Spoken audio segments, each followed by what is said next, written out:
The basement pipe had been dripping for 3 weeks, each drop hitting the concrete floor like a metronome counting down to something I couldn't name. It was past midnight when I finally dragged myself down there with my toolbox, flashlight clenched between my teeth, wrench in hand. That's when I heard the front door slam upstairs. "Vince?" Sam's voice echoed through the house, sharp with that fake sweetness she used when she was lying. "You home?" I didn't answer immediately. Sam wasn't supposed to be back from her business trip to Boston until Thursday. It was Tuesday night, and something in my gut twisted like a rusted bolt. "Down here," I called, not bothering to hide the irritation in my voice. Her heels clicked across the kitchen floor above me, then stopped. I heard her moving around, opening cabinets, probably looking for something. After 20 minutes, she finally appeared at the top of the basement stairs. "What are you doing down there?" she asked, not coming down.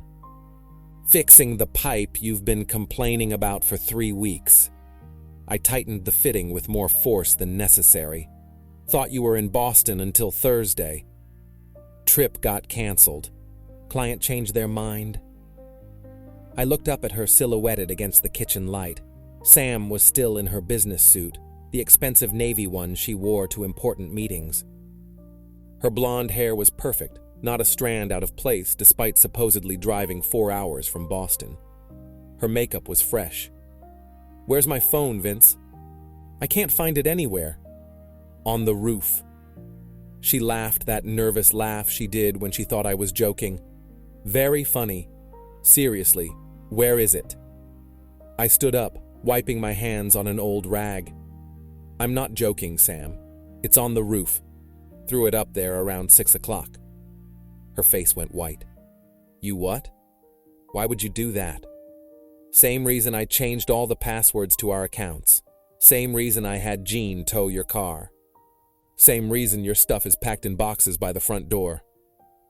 The silence stretched between us like a taut wire. Sam's mouth opened and closed like a fish gasping for air. "I don't understand," she whispered. "Sure you do." I walked past her up the stairs, not bothering to clean up my tools. "You understand perfectly." In the kitchen, I opened the refrigerator and pulled out a beer. Sam followed me, her heels clicking frantically on the linoleum. "Vince, what is this about? Are you having some kind of breakdown?" I took a long drink of beer and looked at her. Really looked at her. The woman I'd married 12 years ago, who used to laugh at my stupid jokes and didn't care that I worked with my hands for a living. That woman was gone, replaced by this stranger who thought I was too stupid to notice when she was lying. "Derek Sims," I said quietly. Sam's face crumpled. "Oh God." "Yeah, oh God." I set my beer down on the counter. 3 months, Sam. 3 months you've been screwing around with that piece of garbage from your office. How did I find out? You really want to know? I pulled out my phone and showed her the screen. Security cameras, Sam. I installed them last month after those break-ins on Maple Street. Funny thing about security cameras, they record everything. Sam sank into one of the kitchen chairs, her perfect composure finally cracking. "Vince, please, let me explain." "Explain what? How you brought him here? Into our house? Into our bed?" My voice was getting louder, but I didn't care. "Explain how you looked me in the eye every morning and lied to me?" "It's not what you think. It's exactly what I think. And you know what the really pathetic part is? I might have forgiven you if you'd just been honest. If you'd come to me and said you weren't happy, that you wanted something different. But you didn't do that, did you? You decided to humiliate me instead." Sam was crying now, mascara running down her cheeks. "I never meant for this to happen. But it did happen, and now you get to live with the consequences." I walked to the front door and opened it. 3 cardboard boxes sat on the porch, neatly labeled with her name. "You have 60 minutes to figure out where you're going," I said. "After that, those boxes go to the curb." "Vince, you can't be serious. This is my house too." "Was your house. I called a lawyer yesterday." Turns out adultery still matters in divorce proceedings, especially when you have video evidence. Sam's phone, which she'd finally retrieved from the roof using a ladder, buzzed in her hand. She looked at the screen, and her face went even whiter. "What does it say?" I asked, though I already knew. She showed me the text from Derek. "I think maybe we need to break up. This is getting too complicated." I couldn't help but grin. "Looks like your boyfriend's got cold feet. Better grab an Uber, Sam, and don't forget your boxes." The next morning, I sat in Maggie's diner with my friend Jean, watching the town wake up through rain-streaked windows. Jean had been in the army before coming back to work at the mill, and he understood loyalty in a way most people didn't. "So she actually tried to come back last night?" Jean asked, cutting into his eggs. "Around 2 in the morning. Stood on the porch crying and pounding on the door for 20 minutes. Mrs. Patterson from next door came out in her bathrobe to watch the show." Jean chuckled. "Rita Patterson loves drama more than her soap operas. Sam kept yelling about how I couldn't just throw her out, how she had rights. Rita finally told her to shut up before she called the cops." The diner was filling up with the usual morning crowd, mill workers, shop owners, retirees who came for the coffee and gossip. I could feel eyes on us, hear the whispered conversations. In a town this small, news traveled faster than a grease fire. Maggie herself appeared at our table with the coffee pot. She was 60-something, gray-haired, and knew everyone's business before they did. "Heard you had some excitement last night," she said, refilling our cups. "News travels fast. Rita called me at 6 this morning, said Sam was sleeping in her car in the Walmart parking lot." Maggie leaned closer, lowering her voice. "Also heard Derek Sims called in sick to work today." I raised an eyebrow. "Did he now?" Apparently his car wouldn't start. Something about sugar in the gas tank and flat tires. Jean coughed into his coffee, trying not to laugh. I kept my expression neutral. "That's terrible," I said. "Hope he figures out who did that." Maggie winked and moved on to the next table. Jean looked at me with admiration. "You didn't." "I have no idea what you're talking about. The sugar thing doesn't actually work, you know." "Maybe not, but the psychological effect is priceless. Plus, I may have written cheater in mud on his windshield." We finished breakfast and headed back to my house.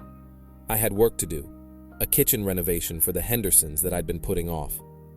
But first, I wanted to check the security footage from last night. The cameras had captured everything. Sam returning to the house at 2 a.m., trying her key and finding the locks changed, her pounding on the door, the tears, the phone calls. And then, around 3 a.m., Derek's BMW pulling up to the curb. "Look at this," I told Jean, pointing to the screen. Derek got out of his car and approached Sam. Even without audio, their body language told the story. He was angry, gesturing wildly. She was pleading, reaching for him. He pushed her hands away and got back in his car. Sam ran after him, but he drove off, leaving her standing in the rain. "Cold," Jean said. "Colder than a well-digger's ass in January." My phone rang. Sam's number. "What do you want?" I answered. "Vince, please. Can we talk? I know I messed up, but we can work this out." "Nothing to work out, Sam. You made your choice. I chose wrong. I see that now. Derek, he won't even talk to me anymore. He says it's over." Shocking. A man who cheats with a married woman turns out to be unreliable. Who could have seen that coming? "Don't be cruel." "I'm not being cruel, Sam. I'm being honest. Something you might want to try sometime. I need to get some more of my things from the house. Make a list. I'll leave whatever you need on the porch." "What about my car?" "What about it?" "Jean towed it." "I need it back." I looked at Jean, who shook his head. "Impound fees," I said. "Plus storage. Should run about $600. $600? That's robbery. That's business. You want your car? Pay the fees." I hung up and turned back to the security monitor. The cameras showed Sam's car still parked at the Walmart, Sam presumably sleeping inside. It was pathetic, but I couldn't bring myself to feel sorry for her. "You know she's going to try to turn people against you," Jean said. "Let her try. Half the town already knows what she did. The other half will know by lunch." As if on cue, my phone buzzed with a text from Rita Patterson. "Heard from Maggie about the situation. Good for you, honey.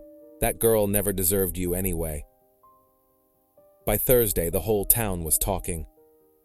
I couldn't go anywhere without someone stopping me to offer sympathy or ask for details. At the hardware store, at the gas station, even at the post office, everyone had an opinion about Sam and Derek.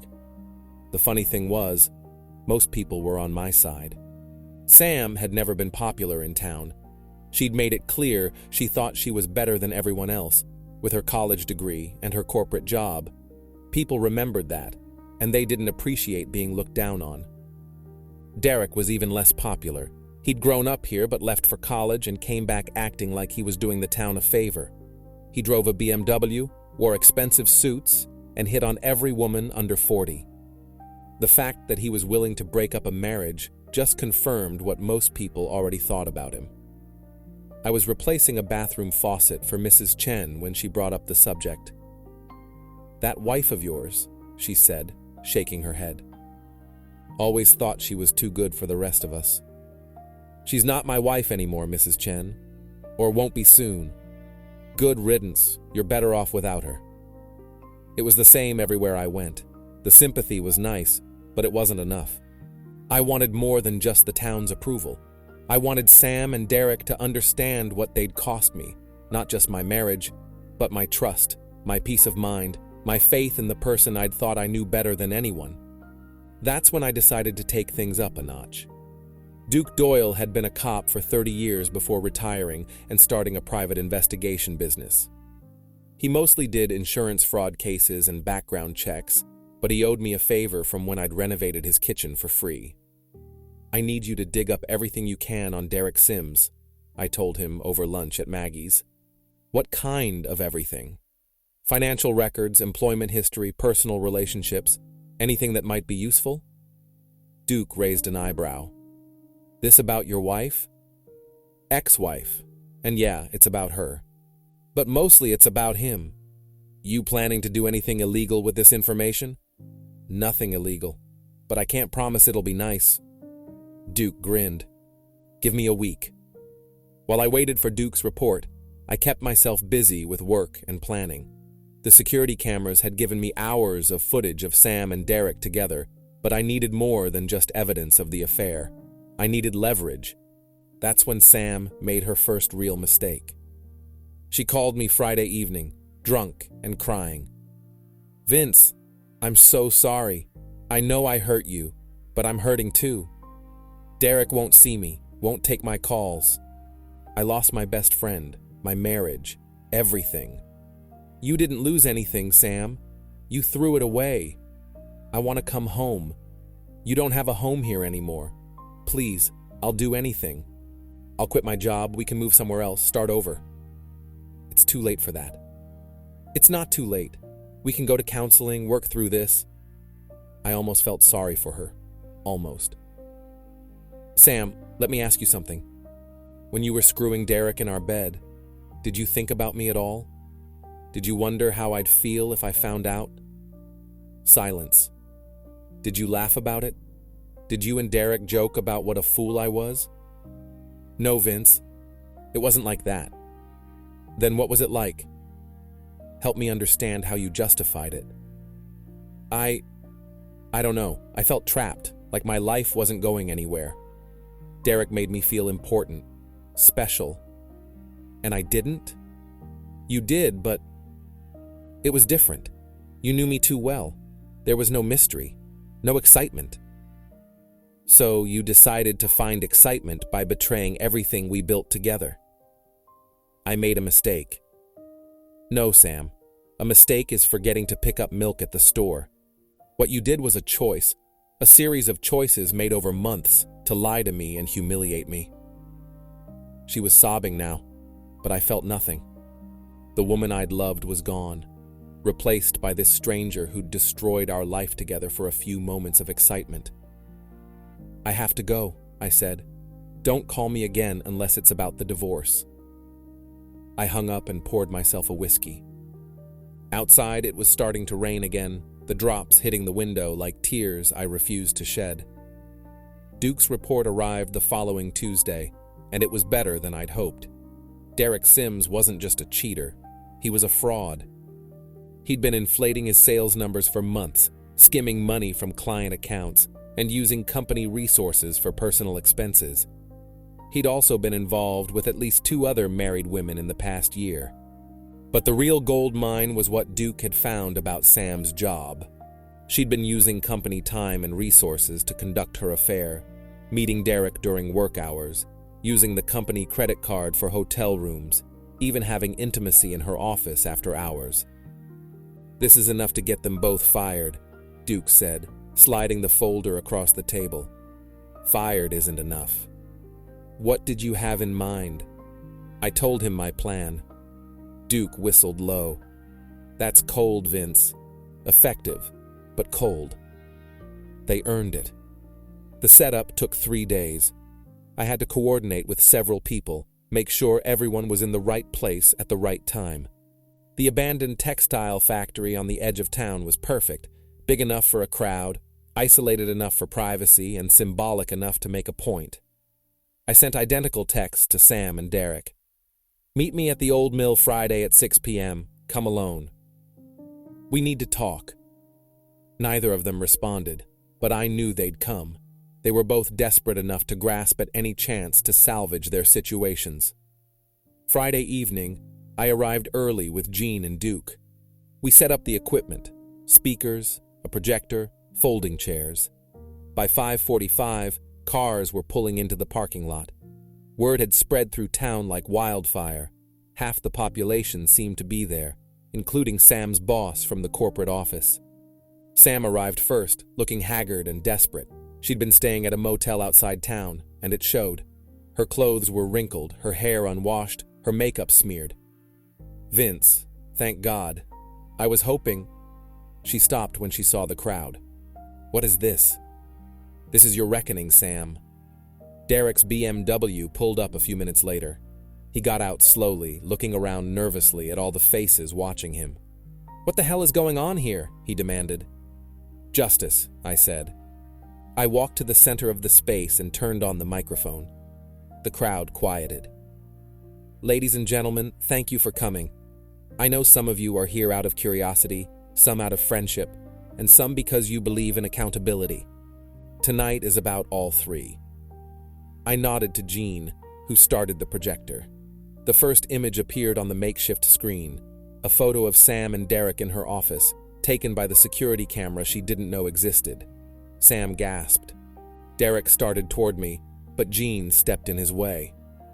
"For 3 months," I continued, "these 2 people betrayed not just me, but their employers, their community, and themselves. They used company resources to conduct their affair. They stole time and money from their jobs. They lied to everyone who trusted them." More photos appeared. Derek's falsified sales reports, Sam's expense account irregularities, hotel receipts charged to the company. "But worst of all," I said, looking directly at Sam, "they planned to frame me for domestic abuse to win a bigger divorce settlement." The crowd murmured angrily. I played the audio recording Duke had obtained. Sam and Derek discussing how to make me look violent and unstable. Sam was crying openly now. Derek looked like he wanted to run, but Jean and several other men had positioned themselves to block the exits. "I'm not asking for sympathy," I said.